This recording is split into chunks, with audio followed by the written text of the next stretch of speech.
Сәлеметсіздер ме, менің сүйікті көрермендерім? Бүгін сіздермен күндегіден ерекше және де өзгеше тағамның жасалу жолымен бөлісетін боламын. Олай болса, менімен бірге болып, видеоны соңына дейін қараңыздар.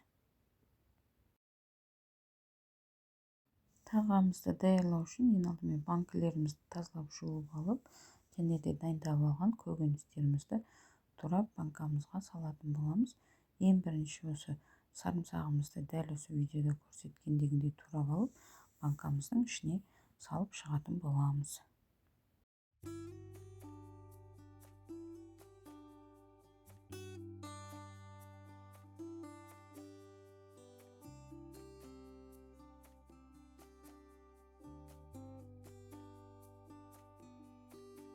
Келесі кезекте сарымсағымыздың үстінен алдын ала маринадтап қойған етімізді салып аламыз.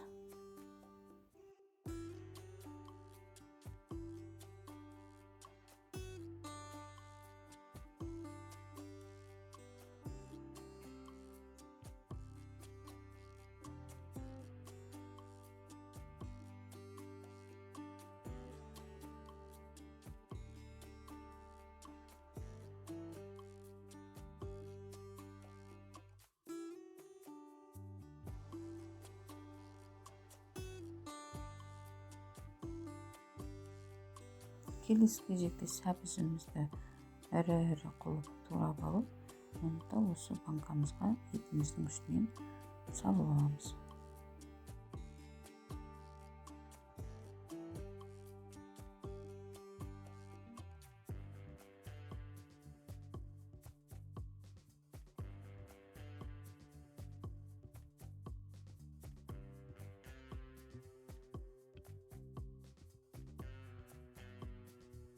Картопымызды да дәл сәбізіміз турағандай ірілеу қылып турап, картопымызды да банкіге салып шығасыздар.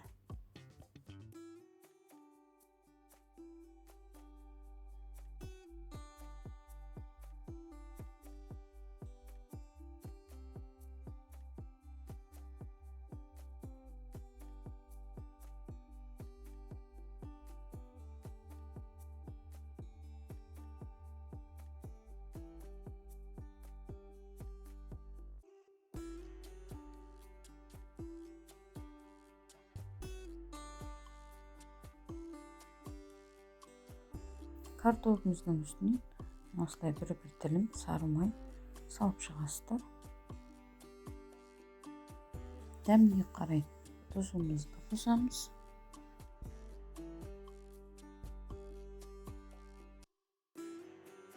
Және де дәміне қарай қарабұрыш қосамыз.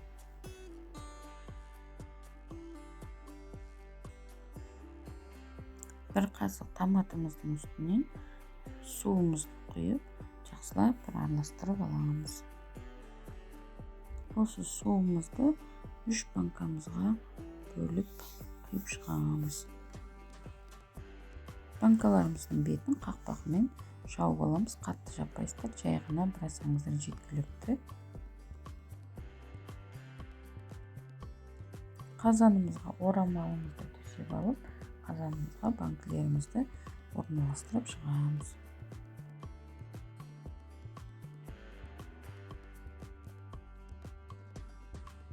Қазанымызды отқа қойып, суымызды құйып аламыз.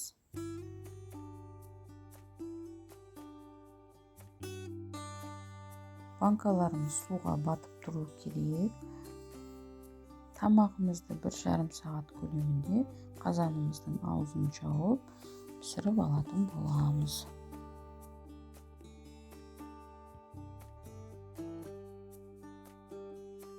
Тағамымызды 1,5 сағат көлемінде пісіріп алдық. Енді осы банкаларымызды орамалымыздың көмегімен қазанымыздан алып алатын боламыз.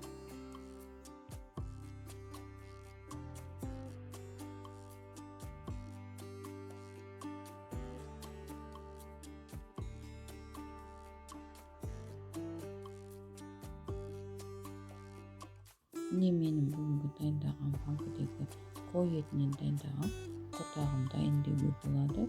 Көріп тұрғандарыңыздай өз сөлімен барлығы бұлбырап жұмсақ болып, дәмді болып пісіп шыққан. Бүгінгі осы мен ұсынған рецептін сіздерде жасап көріңіздер. Өте дәмді болып шығады. Сіздерге, жақындарыңызға ұнайды деген ойдамын. Бүгінгі мен ұсынған видео рецепт сіздерге ұнаған болса, пайдалы болса, арнама тіркеле кетіңіздер.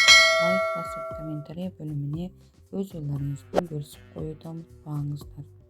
Сіздердің әрбір қолдауларыңыз мен үшін өте маңызды. Қолдап жатқандарыңызға мында бір алғыс. Сіздермен бірге болған мен Гүлмира. Келесі видео рецептерде жолыққанша сау болыңыздар.